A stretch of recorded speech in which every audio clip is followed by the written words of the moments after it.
Fala aí pessoal, beleza? Caio aqui mais uma vez para falar sobre a Copa do Brasil. A final está definida, Atlético Mineiro e Flamengo decidirão a Copa do Brasil de 2024. Vasco e Corinthians param pela semifinal, não tem disputa do terceiro lugar, né? Só que faltava também uma disputa do terceiro lugar na Copa do Brasil.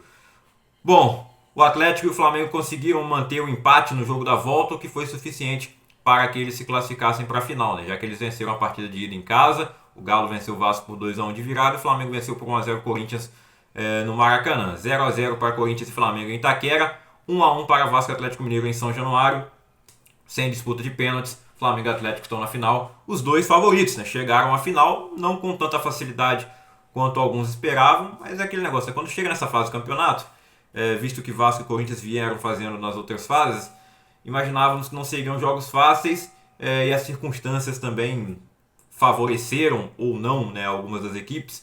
O Corinthians tendo um jogador a mais por maior parte do tempo nesse jogo da volta, o Vasco tendo a chuva do seu lado talvez, né, mas ainda assim não conseguiu levar o jogo para as penalidades. E os dois times mais fortes, pelo menos no papel, eles chegam à final, né? No Campeonato Brasileiro são dois times que estão decepcionando, né? O Flamengo, que teve uma temporada decepcionante com o Tite, ganhou o Campeonato Carioca, né? Também enfrentando o Nova Iguaçu na final, passou lá sem sofrer gols, né? Foi uma boa campanha no Campeonato Carioca e eles acharam, né? O Tite ainda fala no começo que era o estadual mais difícil do Brasil, e não é parâmetro para o restante da temporada, que o Flamengo foi muito mal na Libertadores, passando em segundo lugar no seu grupo, acabou caindo para o Peñarol nas quartas de final, e agora na Copa do Brasil ele consegue chegar à final, mas o brasileiro já está bem longe, né? O Felipe Luiz assume o time algumas semanas atrás, sofreu sua primeira derrota nesse jogo anterior, que antecedeu esse do Corinthians, né, no brasileiro para o Fluminense, mas conseguiu a vitória contra o Corinthians, conseguiu a vitória contra o Bahia, e o time vem jogando melhor do que vem jogando com o Tite. Aí nesse jogo, né, ele teve o problema da expulsão do Bruno Henrique logo no começo e fez uma substituição que a maioria questionou na hora. Vi muita gente elogiando depois que o Felipe Luiz acertou, realmente deu certo, mas eu continuo discordando. Eu não faria essa substituição e acho que ele errou em fazê-la.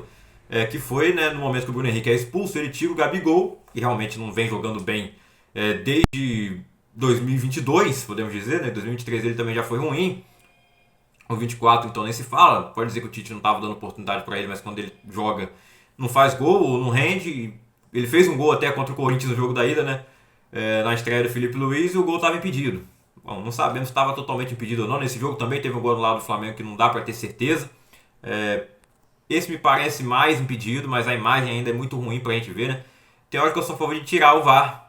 Coloca a tecnologia do impedimento semiautomático, ou se for para ficar desse jeito até quando, né? Mas é complicado cobrar isso aqui, se até na Premier League, a liga mais importante do mundo, né? Lá não tem também a tecnologia do impedimento semiautomático. Então imagina no Brasil, né? Então tem esse gol no começo marcado pelo Alexandre, que fez o gol do jogo da ida, né? O único gol do confronto, né? Já que terminou 1-0 mesmo no agregado para o Flamengo, com o gol do Alexandre no Maracanã, onde um dos poucos momentos ali que o Hugo acabou não conseguindo defender, né? Acho que ele vacilou, deixou o canto aberto ali, era uma bola defensável. Mas se não fosse o Hugo Souza, o Corinthians já teria saído eliminado lá no Maracanã. Conseguiu sair com 1-0, saiu vivo, mas não conseguiu marcar gol, graças também a uma grande atuação do Rossi, goleiro do Flamengo, lá em Itaquera.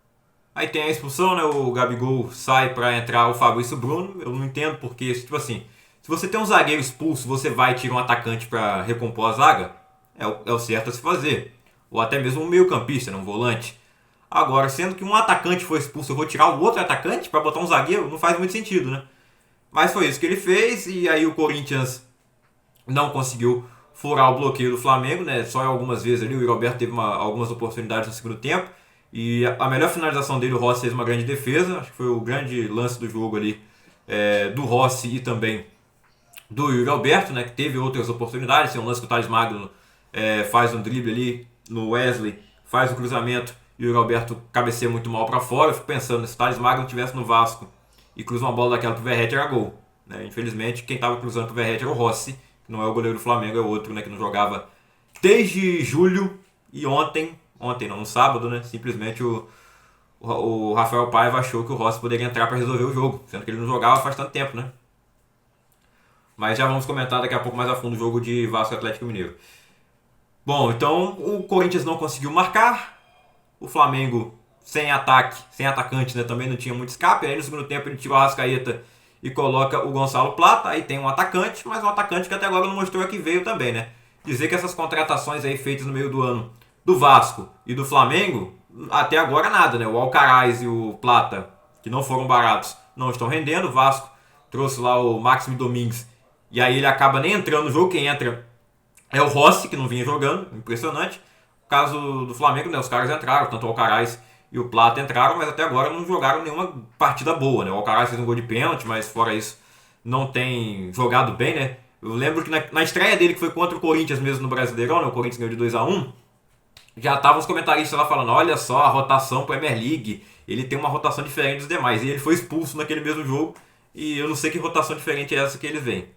Mas aí eu gostaria de comparar um pouco com o mercado do Atlético Mineiro e do Corinthians também, né? Embora esses jogadores não puderam reforçar nesses times na Copa do Brasil. O Corinthians trouxe o Memphis Depay e ele marcou um golaço de falta na vitória contra o Atlético Paranaense. Está ajudando o time também na Sul-Americana, onde há a possibilidade de título. No Brasileirão, o Corinthians ainda vai lutar para permanecer na Série A. Vai ser complicado, mas eu acho que há a possibilidade. O time melhorou com essas contratações meio de ano, né? Além do Memphis, veio também o Carídio, que começou no banco de reservas. Achei um erro do Ramon Dias. Ele não manteve a escalação que goleou o Atlético Paranaense, ele mudou o esquema, mudou jogadores.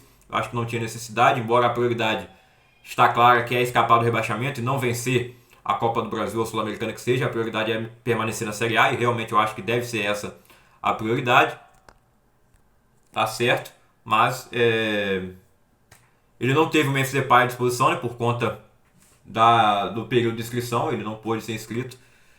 E aí teve até o questionamento, né? Porque quando a CBF quis mudar a data do jogo, não tinha dia, que era dia de sábado, e pôde mudar, né? Na hora de inscrever o Memphis, não estamos trabalhando, né? O Corinthians também reclamou sobre isso.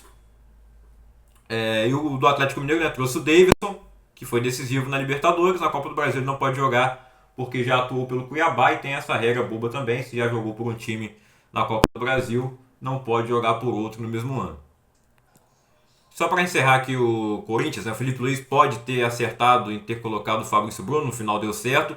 Agora o Ramon Dias também acho que deu bobeira, porque a partir do momento que o Flamengo fez isso, ele deveria também ter feito mexidas, né? A torcida já vinha pedindo o Coronado, que jogou bem contra o Atlético Paranaense, vem jogando bem.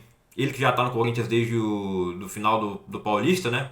Aliás, desde o começo do Brasileirão. O Corinthians não chegou nas finais do Paulista. E aí a torcida, ele vem jogando bem, né, na segunda metade do ano, e a torcida queria que ele entrasse, ele entrou só no segundo tempo, a partir ali dos 15 minutos, eu acho que entrou mal, realmente entrou muito mal, mas eu acho que ele poderia ter entrado antes. E a substituição do Mateuzinho, que foi o jogador que sofreu a entrada do Bruno Henrique, né, um chute na cabeça, e o Bruno Henrique ainda teve a cara de pau de falar que não era para vermelho, né? Como o próprio Gerson falou depois, né? Foi sem querer, mas sem querer também é falta, e ali é vermelho indiscutível, né? Em algumas ligas até uma punição maior de 3 jogos. Eu acho que o Mateuzinho estava bem no jogo.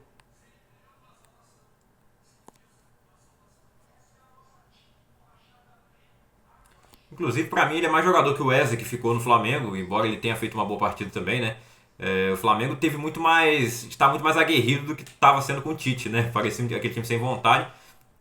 E com o jogador a menos, realmente eles se doaram ao máximo ali, pelo Bruno Henrique, pelo Felipe Luiz, coisa que eles não vinham fazendo pelo Tite, é o que parece. E aí também o erro para mim foi tirar o Thales Magno, embora ele tenha voltado de lesão há pouco tempo, não parecia estar tão desgastado. E ele deixou o Romero os 90 minutos. O Romero não fez uma boa partida. No segundo tempo, eu mal ouvi o nome do Romero, né? No final ali que ele apareceu um pouco, mas o Thales estava aparecendo muito mais, estava sendo muito mais importante, levando mais perigo ao gol do Flamengo. Então esse Flamengo vai para sua terceira final seguida, foi campeão em 2022 justamente contra o Corinthians, vice-campeão em 2023 perdeu para o São Paulo e agora enfrenta o Atlético Mineiro, né? O Corinthians chegou à sua terceira semifinal consecutiva, mesmo sofrendo aí nos últimos campeonatos brasileiros, né? Ano passado escapou também do rebaixamento por pouco, nessa temporada vai lutar ainda mais, mas na Copa do Brasil tem tido boas campanhas, né? Vice-campeão em 2022, perdeu nos pênaltis para o Flamengo, perdeu para o São Paulo na semifinal ano passado e agora perde para o Flamengo de novo, só que na semifinal. Bom, vamos lá. Atlético Mineiro e Vasco. Vasco, Atlético Mineiro, primeiro jogo 2-1 pro Galo na Arena MRV. O Coutinho abriu o placar. O Coutinho que está com uma estatística muito negativa com o Vasco, né? São 11 jogos e nenhuma vitória do Coutinho com o Vasco, né? Nenhuma vitória do Vasco com o Coutinho em campo. Que desde que ele chegou, os jogos que ele ficou fora por lesão ou algo assim, O Vasco venceu, até sem ele teve a vitória contra o Vitória, essa que eu tô lembrando agora. Teve a vitória contra o Atlético Paranaense, né, na própria Copa do Brasil também, no Brasileiro e na Copa do Brasil. Mas quando o Coutinho joga, o Vasco não consegue vencer. A culpa é dele? Não, né? Até porque ele evitou a derrota do Vasco contra o Flamengo no Brasileiro. Ele faz o gol que abre o placar lá na Arena MRV, e aí o Léo Pelé entrega, e o Léo Pelé foi titular nesse jogo. Muito por culpa da torcida também, né? Que criticou tanto o Maicon pelo jogo contra o São Paulo. Realmente o Maicon foi muito mal, mas eu acho que ele deveria ser mantido. O Maicon fez partidas melhores ao longo do ano do que o Léo Pelé. Mas a culpa no final é do Paiva, porque é ele que escala, né?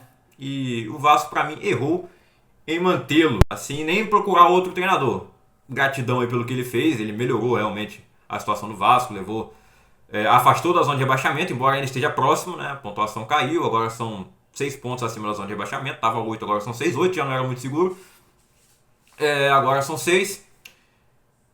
Conseguiu levar o time até a semifinal da Copa do Brasil, coisa que não acontecia desde 2011 quando foi campeão. Mas mostra aí que não está preparado para treinar o time assim, né? Eu acho que ele não deve ser mantido para a próxima temporada. Acredito que ele vai ficar até o final desse ano, né? Não faz muito sentido trazer outro cara agora. Quem é que vai aceitar também, mas eu acho que já pode começar a procurar um técnico para o ano que vem. Enquanto isso, o Gabriel Milito, tão criticado por mim, né, e pelos torcedores do Atlético também, ele consegue levar o Atlético a 2 semifinais e a uma final, né? Já tem a final da Copa do Brasil e vai tentar agora a final da Libertadores. A campanha no Brasileirão é bem decepcionante, né? O Atlético Mineiro tem time para brigar pelo título com o Botafogo, com o Palmeiras. E com o Flamengo também, que já tá fora da briga do título, né? Eu acho que o Flamengo e Fortaleza já saíram, agora fica entre Botafogo e Palmeiras mesmo. Inclusive, o Palmeiras encurtou a distância nesse final de semana. Aí no outro vídeo a gente comenta o Brasileirão, né? Mas ainda assim pode terminar com uma temporada gigantesca. Não vou dizer que é tríplice coroa com o campeonato estadual, embora da maneira que o campeonato foi conquistado, né, eu acho que fica um título memorável sim para o Atlético no Campeonato Mineiro. E é um time fortíssimo, muito mais forte que o Vasco, assim como o Flamengo também era mais forte que o Corinthians. E no talento do Hulk conseguiu a classificação. Dessa vez eu não vou culpar o Léo Pelé no jogo da volta, embora a marcação foi bem frouxa ali nesse lateral, né? Eu sempre acho que os times têm muita atenção nos escanteios e nos laterais, eles são meio dispersos. Foi o que aconteceu ali, era um lateral próximo à grande área, e o Scarpa e o Hulk, que são os dois grandes expoentes do Atlético, né? Que ainda tem o Paulinho, ainda tem o Bernard, que está machucado, embora não tenha jogado tão bem ainda nesse retorno, mas é um grande jogador. O Guilherme Arana na lateral esquerda, que acabou com o Vasco no outro jogo, né?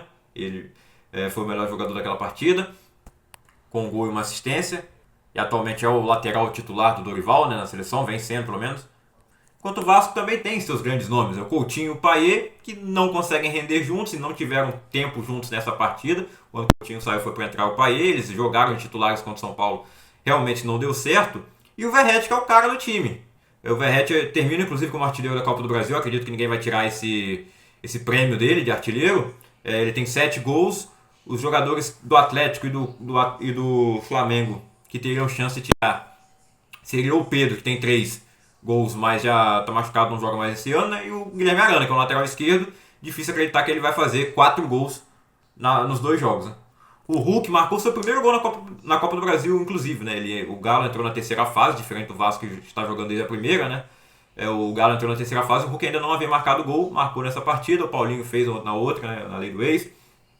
E nesse jogo aí tivemos lá o pênalti pro Verratti converter. Inclusive, o Vasco conseguiu fazer o gol no lance que o cruzamento do Piton deu errado, né? O cruzamento saiu baixo, acabou batendo na mão do Otávio, pênalti mesmo. E inclusive que arbitragem horrorosa do Ramon Abate-Abel. Não é que ele tenha errado, mas é inacreditável demorar tanto tempo também o VAR para chamar, ele não ter visto. Aí leva 4 minutos pro VAR chamar, quando ele vai demora mais 4 minutos. E tudo isso debaixo daquela chuva. Termina com o pênalti convertido. Mas na reta final do segundo tempo, né, tem o golaço do Hulk e o Atlético se classifica para a final. É triste, né? Para mim e para o torcedor vascaíno, que acreditou tanto, né, que pudesse chegar nessa final. O Vasco brigou, chegou longe, não era esperado. Apesar de que os confrontos que o Vasco pegou também, né? Vamos lá, Atlético Goianiense, o Vasco tinha que passar. O confronto mais difícil que o Vasco teve na Copa do Brasil foi esse. O contra o Atlético Paranaense também foi difícil, mas o Atlético Paranaense está vendo a situação que ele está no ano. Acabou de entrar na zona de rebaixamento nesse final de semana. O Vasco tinha chances iguais, né? Quando viu que ia decidir na Arena da Baixada, o Atlético talvez tenha aumentado seu favoritismo, mas o Vasco tinha condições iguais de jogo contra o Atlético Paranaense. Passou nos pênaltis, o Atlético Paranaense passou nos pênaltis na terceira fase pelo Fortaleza, que aí era outro jogo equilibrado também, né? O Fortaleza faz um grande campeonato brasileiro. Mas a pior disputa de todos foi contra o Água Santa na segunda fase, né? Dentro de São Januário, o Vasco um jogo heróico ali do Lucas Piton. E do Léo Jardim nos pênaltis, é claro, né? O Vasco conseguiu a classificação na segunda fase contra o Água Santa. Ainda estava lá com o Ramon Dias, né? Aí daí pra frente foi com o Rafael Paiva contra o Fortaleza. Inclusive esse jogo do Fortaleza é antes do 6-1 contra o Flamengo, né? O clássico.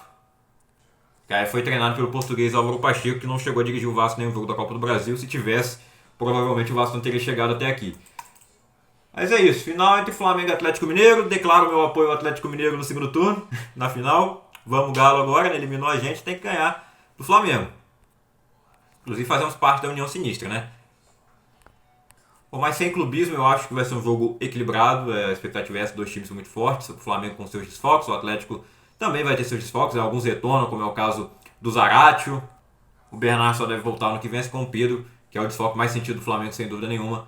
Só vai voltar no ano que vem. O Bruno Henrique não vai jogar o primeiro jogo, obviamente. Eu acho que ele não vai tomar nenhum gancho maior no Brasil. Normalmente cartão vermelho só dá um jogo mesmo, independente da entrada, né? Senão o Fagner já teria tomado vários ganchos. Inclusive o filho do Fagner falou na hora, né? Se fosse meu pai, ele ia sair preso do estádio por aquela entrada. Interessante que o Fagner era da posição do Mateuzinho. Imagina o Bruno Henrique dar entrada dessa no Fagner. Mas é isso, será que teremos o primeiro argentino campeão da Copa do Brasil? O campeão no Brasil, né? Porque nenhum argentino conquistou título aqui ainda, título de grande expressão, né? O São Paulo conquistou o estadual com o Atlético. Acho que algum outro argentino também já conquistou o estadual, o Crespo no São Paulo. Tô lembrando desses dois, mas deve ter mais. Mas título nacional, né? Copa do Brasil, Brasileirão, nenhum argentino conquistou até hoje. Quem sabe o Milito consiga com o Galo ou o Felipe Luiz consegue o seu primeiro título em tão pouco tempo de carreira. E aí, manda a medalha pro Tite, porque ele trouxe o time até a semifinal. Sofrendo na terceira fase, naquele jogo com o Amazonas. Vitória magra contra o Bahia nas quartas de final. Contra o Palmeiras tomando sufoco no jogo da volta. Mas de qualquer forma chegou até aí. O Ramon foi a mesma coisa no Vasco, mas não vai ser campeão, né? De nenhum jeito. Bom, as finais serão nos dias 3 e 10 de novembro. Os dias do Enem, isso mesmo, né? Eu queria saber quem é que faz o calendário da CBF, porque o jogo ia acontecer depois da data FIFA na semifinal, aí a final vai ser no dia do Enem, ou seja, muitas pessoas não vão ver e ainda por cima vão fazer prova pensando em jogo. E aí eu até, talvez seja bom o Vasco não ter ido pra final, né? Senão eu ia ficar pensando no jogo. Já vou ficar pensando. Eu quero ver se alguém vai fazer alguma coisa pra mudar a data, né? Não vão fazer, mas poderia botar mais pra frente, né? Coloca um dia de semana. Eu sou a favor que seja no final de semana, mas poderia ser outro. Inclusive, eu sou a favor de que seja final única, né? Tem que aguardar o sorteio para ver quem é que decide em casa. Se o primeiro jogo é no Maracanã ou na Arena MRV. Eu apostaria que vai ser no Maracanã a final. Sei não. Mas diz aí nos comentários, torcedor do Atlético Mineiro, torcedor do Flamengo, você prefere decidir em casa ou decidir fora de casa? Você vai fazer o Enem, não vai poder ver o jogo? Ou até vai, né? Pode terminar mais cedo. Terminar mais cedo a prova e sair, mas vai fazer correndo, não. E o torcedor vascaíno e corintiano que vocês esperam para o restante da temporada? O Vasco corre um risco ainda pequeno de rebaixamento, mas corre, né? Como eu falei, 7 pontos, não é tão pequeno assim, também não é tão grande. O Corinthians corre mais risco, mas o Vasco ainda ao mesmo tempo que pode ser rebaixado, ele pode ir para a Libertadores, quem sabe, né? Dependendo de uma combinação de resultados. Para isso o Atlético Mineiro não pode vencer a Copa do Brasil, não pode vencer a Libertadores.